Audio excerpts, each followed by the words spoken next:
to her for raising this. I think the fifth or sixth time send has been raised at PMQs.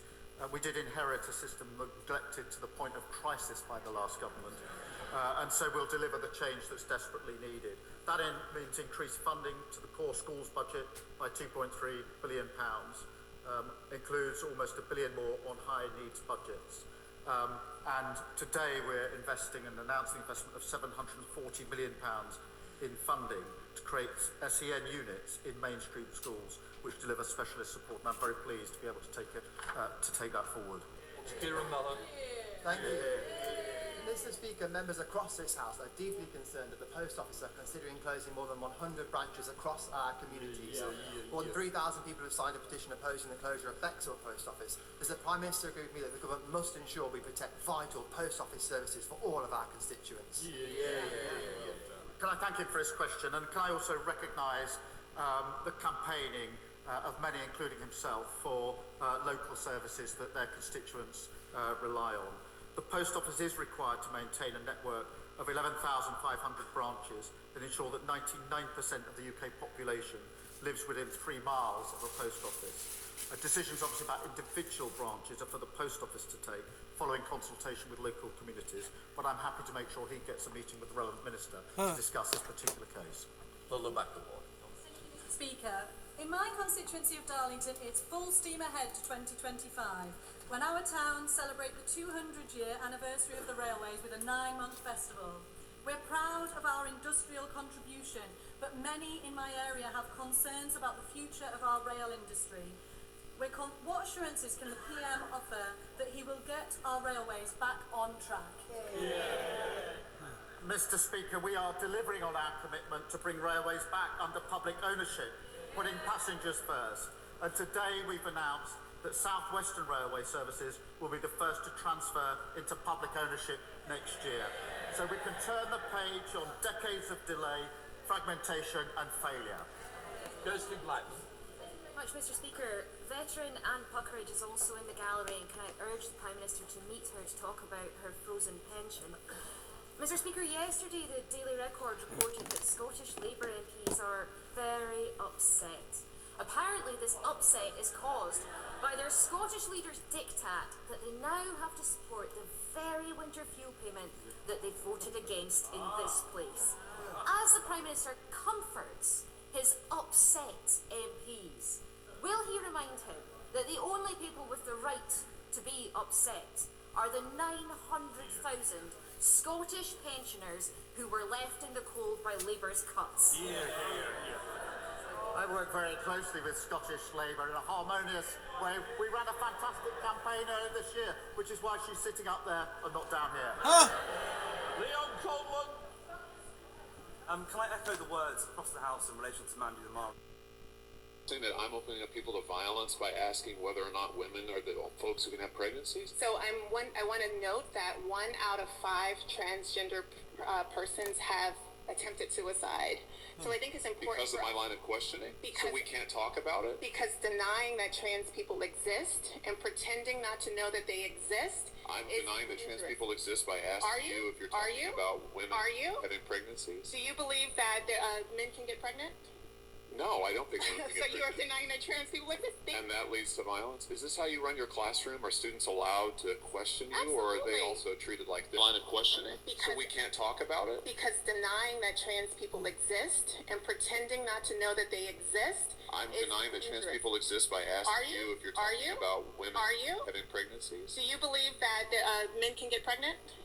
No, I don't think women can So get you are pregnant. denying that trans people exist? And that leads to violence? Is this how you run your classroom? Are students allowed to question you? Or are they also treated like this? Where No, they're they're told allowed that they're to opening up people to violence? We have a good by time in my questioning. class. You should join. I bet. You might learn a lot. Wow, I would learn a lot. I've learned a lot I just in know. this exchange. Absolutely. Extraordinary. Yep. Who I also met with this week and is from Beckenham. Yesterday marked International Day of Persons with Disabilities, and I'm proud to be one of the disabled MPs in this House. As a sixth former, I became one of the youngest people in Britain to have a hip replacement, and I relied on a blue badge. Data released yesterday shows blue badge theft has more than quadrupled in the past 10 years. Will the Prime Minister back my campaign to tackle blue badge theft and ensure millions of disabled people can work, socialise and live an independent life? Can I thank him for being a powerful voice for some of the most vulnerable in our society? Look, theft of a blue badge is appalling. Depriving people of their independence and ability to travel with confidence has a real human impact every single time. And that's why we're working closely with local authorities to help them tackle fraud and misuse. And I'll make sure he has a meeting with the relevant minister. What more can be done? Thank you, Mr. Speaker. Go home and get a job. Go home, get a job. Knock the crap out of him, would you? Seriously. I will out of him, would you? Seriously. I will pay for the legal fees, I promise. No, there's a remnant. Yeah, he's right there. I promise. No, there's a remnant. Yeah, he's right there. Hello. Uh-oh. In the good old days, they'd rip him out of that seat so fast. Build that wall. Build that wall. Build that wall. Build that wall.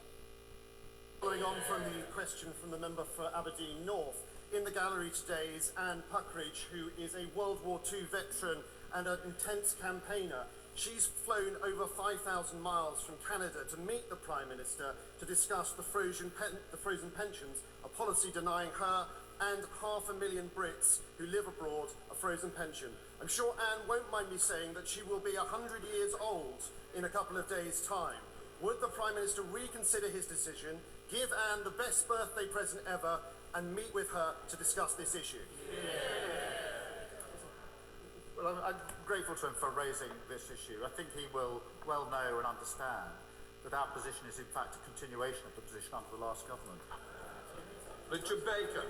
Thank you, Mr. Speaker. Does the Prime Minister share my concern at a report by Audit Scotland finding the Scottish Government has no clear plan for the NHS in Scotland? As a Scottish Labour MP, I'm delighted this government is providing £4.9 billion extra for public services in Scotland. Isn't it time for the SNP ministers to get a grip and do better for patients in my constituency who are facing some of the longest waiting times for surgery in Scotland?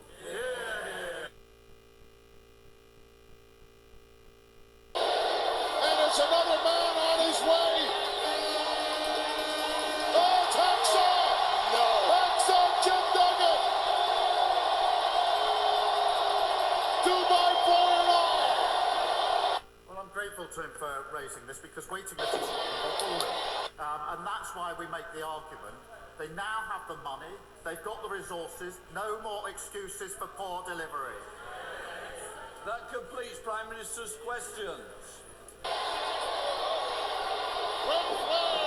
What a man he is. I don't feel good. Immediately challenging the Princess Tornado, where a lot of other guys would have laid low. Whoa.